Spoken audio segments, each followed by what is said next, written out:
Halo Sobat Isi Stock, ini ada artikel baca saham 5 saham yang price to book value-nya rendah di bawah 0,3.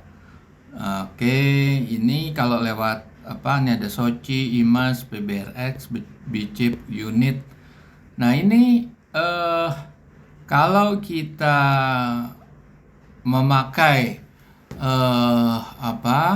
pola atau perhitungan price to book value, ini time to buy sebetulnya. Kita lihat dulu ya, ini harganya ya. Harganya udah dianggap murah, misalnya Soci. Oke. Ya, semua fluktuatif ya. Oke, kita ingin membahasnya dengan analisa fundamental ya. Ini price to book value juga analisa fundamental, tapi analisa fundamental yang berbeda. Kita menggunakan analisa fundamental versinya Benjamin Graham dari bukunya Security Analysis dan Intelligent Investor. Dua buku pegangannya Warren Buffett untuk menghitung nilai wajar semua saham yang ada di bursa. Aplikasinya sudah bisa Anda download di Google Play Store, tapi karena under maintenance sistem kita, Anda bisa request link, nanti kita share linknya. Oke, dan nanti akan Anda bisa melihat perbandingan harga pasar dengan nilai wajar tertinggi dan terendah. Untuk memperdalam lagi, ada buku e-booknya. Ini bisa dibeli di Google Bookstore, Gramedia, atau di Tokopedia ya. Ini intisari pelajaran Benjamin Graham yang diikuti Warren Buffett selama lebih dari 50 tahun. Bukunya Intelligent Investor, ini dalam bahasa Indonesia. Ini adalah summary-nya. Dan kemudian ada buku Philip Fisher. Nah, kenapa saya tonjolkan? Warren Buffett itu punya dua filosofi, punya dua guru.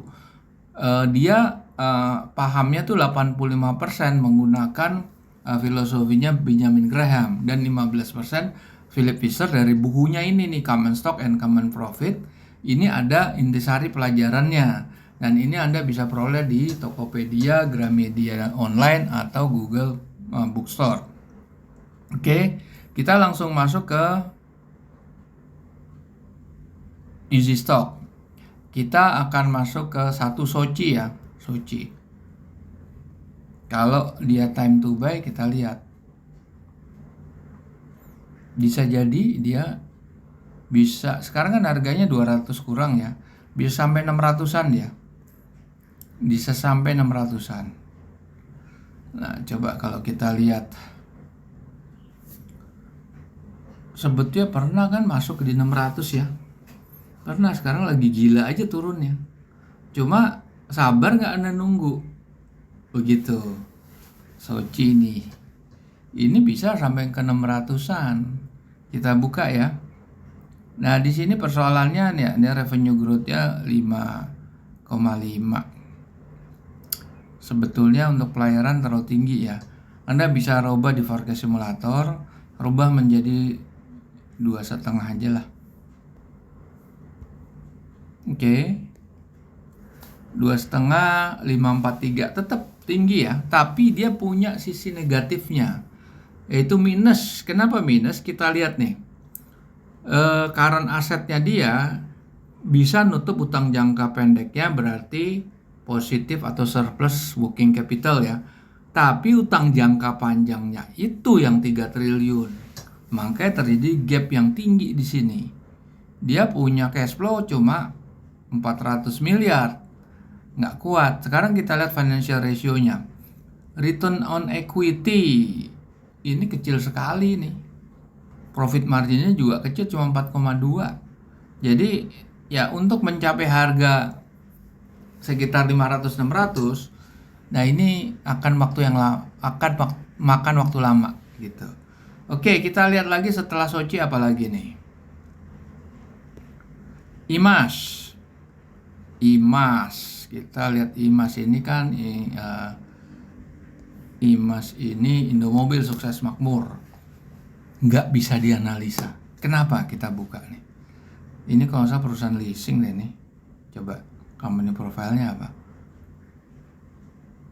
otomotif retail. IMAS enggak, dia distributor otomotif deh. Kalah sama Toyota dia kali ya. Kita lihat net current assetnya 17,8 triliun. Suruh nutup 24,7 triliun. Kan berarti akan terjadi defisit sebesar 7 triliun di working capital kan. Belum ditambah utang jangka panjangnya 13,5 triliun. Berarti kan 20 triliun deh defisitnya. Sedangkan free cash flow-nya cuma 1,6 triliun, yang nggak akan ngangkat dia. Terlalu. Nah sekarang return on equity-nya 1% aja nggak nyampe. Profit margin juga nggak nyampe 2%. Nah, IMAS nggak kita skip lah secara ininya fundamental Benjamin Graham. Kemudian PBRX kita lihat lagi. PBRX Pan Brothers Textile. Wah, ini kok tinggi banget ya. Bisa sampai 380 sampai 2000. Nah, kita lihat. Kita udah kasih minus ya di sini ya. Nah, ini lihat nih di sini ya. Dia punya current asset itu secara working capitalnya itu kuat sekali nih. Ini ada restructuring utang soalnya nih, masukin ke jangka panjang terus. Dia sih sebetulnya neracanya negatif juga. Coba nih sekarang nih kan kalau ditambah ini kan sekitar, sebetulnya enggak negatif dia. Itu total utangnya tuh 6 miliar. 6,1 miliar. Sedangkan net current assetnya 6,2 miliar. Berarti kan surplus neracanya ada 100 miliar. Belum free cash flow-nya 350 miliar. Nah ini kuat sekali nih. Ini udah kita kasih minus nih. Kalau kita kasih minus lagi bisa aja nih. Minus 3 gitu.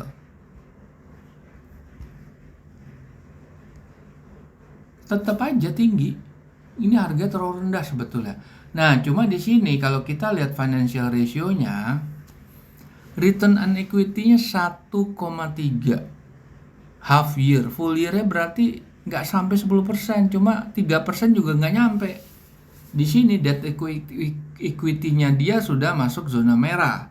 Profit margin-nya tuh nggak sampai 1,5%. Di sini titik persoalannya.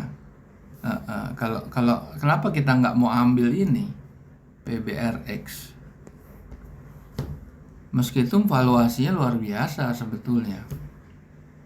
Dia pernah mencapai 850. Bisa lebih malahan. Tapi kan ini nggak mendukung. Jadi agak beresiko ini. BCIP. Kita cari BCIP. BCIP 6 kali lipat, bisa sampai 300-an dia BCIP di sini, tapi dia punya neraca kok hancur gitu. pernah 1.400 loh dia. Pernah 150, pernah 1.400, sorry. Pernah 1.400. Bisa memang. Dia 300-an dia.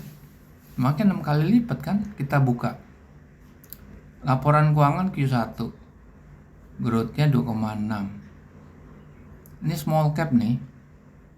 Dia bisa punya surplus working capital yang lumayan ini, sekitar 200 miliaran lah, 250 miliar lah kira-kira ya.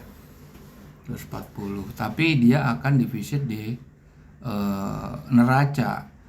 Karena ini kan 250 miliar suruh nutup 345 miliar gitu. Ya artinya akan negatif atau defisit 100 miliar. Sedangkan free cash flow-nya cuma 6,9 miliar atau 7 miliar. Kita lihat sekarang financial ratio-nya. Return on equity-nya nggak nyampe 0,5%. Ini Q1. Full year-nya cuma berapa? Cuma 2%. Debt equity-nya bagus. Marginnya tuh di bawah standar atau benchmarknya. Working capital bagus. Nah, terus berikut lagi kita lihat BCIP unit, kita lihat unit.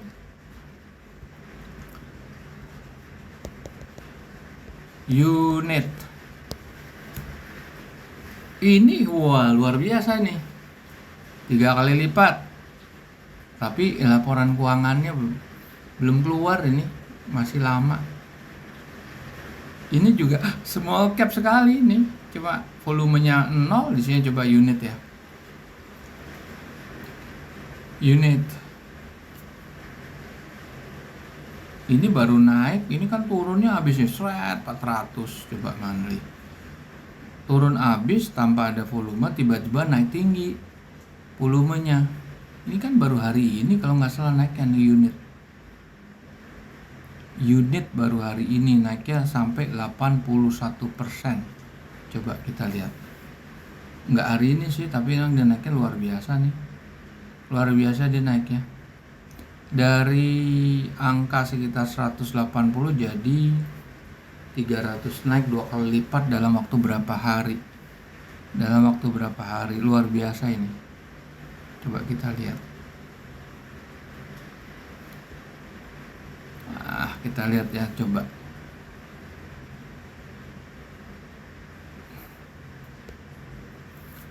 (21, 22) ya. Lama juga sih sebetulnya, ini 2021 naik terus nggak bergerak lagi, nol.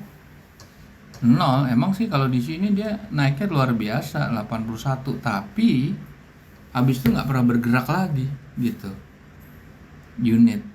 Kalau di sini valuasinya kita lihat ya, return on equity-nya nggak sampai 0,5%, mau profit margin-nya juga nggak sampai 0,5%, working capital di bawah 1, debt equity bagus di bawah 1. Jadi kalau Anda memakai price to book value, hati-hati. Kalau Anda ingin lebih punya pilihan tools, coba aja request share link, itu free of charge, nanti kita akan respon. Oke, terima kasih.